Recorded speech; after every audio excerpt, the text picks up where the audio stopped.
Hello বন্ধুরা, তো আবারও চলে এলাম তোমাদের কাছে একটা রেসিপি শেয়ার করতে। আজকে বানাবো এঁচোড়ের ভর্তা। আমি জানি অনেক লেট হয়ে যায় তোমাদের কাছে আমার রেসিপিগুলো দিতে, কিন্তু অনেক ব্যস্ততা সত্ত্বেও আমি অনেক কষ্ট করে তোমাদের জন্য এই রেসিপি ভিডিওগুলো আনি। তো প্লিজ আমাকে সাপোর্ট করো, একটু কমেন্ট করো, লাইক সাবস্ক্রাইব করে দিও। আর কেমন লাগছে আমার রান্নাগুলো তোমাদের কাছে, তো সবই কমেন্ট করে বলো। আর কেমন কি রান্না তোমরা দেখতে চাও বা আমি দেবো, সেগুলোও কমেন্ট করে বলো। তো চলো রান্নার দিকে যাওয়া যাক।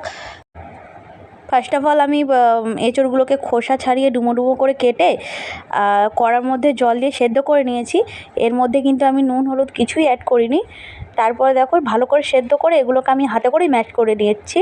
এগুলো এই জন্য কিন্তু আমি মিক্সি বা শিলনোড়া কোনোটাই ব্যবহার করিনি, হাতে করে এটা হয়ে যাবে।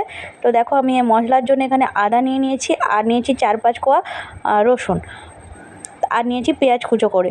তো আর নিয়েছি এখানে গাজরটা কিন্তু অপশনাল, তোমরা দিতে নাও পারো। তো তারপর দেখো এখানে আদা রসুনটা কিন্তু আমি কুড়ে নিয়েছি। তোমরা চাইলে মিক্সিতে পেস্ট করতে পারো, আর কুড়ো করে নিলে একটু খেতে ভালো লাগবে গোটা গোটা থাকলে হালকা। তো দেখো এখানে তারপর আমি ওই গ্যাসটা জ্বালিয়ে নিয়ে কড়াইটা বসিয়ে দিয়েছি। তার মধ্যে সামান্য, খুব বেশি তেল না, সামান্য একটু তেল দিয়ে দিলাম। ভর্তার মধ্যে তেলটা জরুরি, তবু আমি অল্প করেই তেল দিলাম। তারপর দেখো গাজরটা আমি দিয়ে দিলাম প্রথমেই। গাজরটার কাঁচার গন্ধটা একটু যাবে আর একটু হালকা সেদ্ধ হবে। তো দেখো আমি নুন দিয়ে দিলাম, আর এতে হলুদ আমি দিইনি, আবারও বললাম। এবার আমি 2টো ডিম নিচ্ছি, আর 2টো ডিমই আমি ফাটিয়ে নিচ্ছি একটা গ্লাসের মধ্যে।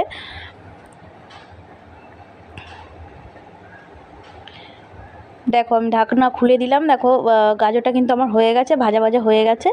তো এই পর্যায়ে আমি পেঁয়াজটা দিয়ে দেব। বেশ ভালো করে নাড়াচাড়া করে নিচ্ছি,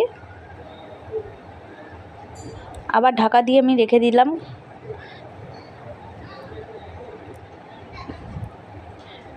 দেখো এবার কিন্তু আমার পেঁয়াজটাও ভাজা ভাজা হয়ে গেছে। এর মধ্যে আমি কিন্তু আদা রসুনটা দিয়ে দিচ্ছি। আদা রসুন আর লঙ্কা, 2টো লঙ্কা আমি কুচো করে দিচ্ছি। ঝালটা যে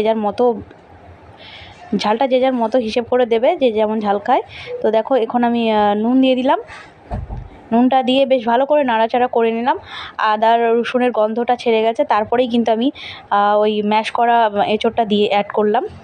তারপর দেখো বেশ ভালো করে আমি নাড়াচাড়া করে নিচ্ছি।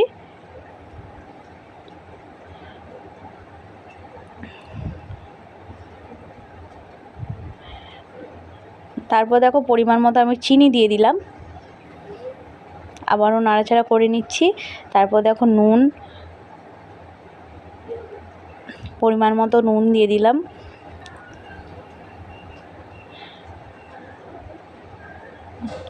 ওর মধ্যে আমি ওই ফেটিয়ে রাখা ডিমটা আমি অ্যাড করলাম, করে আমি এটা ভালো করে নাড়াচাড়া করে নেব। কারণ ডিমটা কড়াইতে দেওয়ার সঙ্গে সঙ্গেই কিন্তু সেদ্ধ মতো হয়ে যায়, তাই জন্য সঙ্গে সঙ্গে এটা করতে হবে, নাহলে কিন্তু ডিমটা হালকা মিক্স হবে না।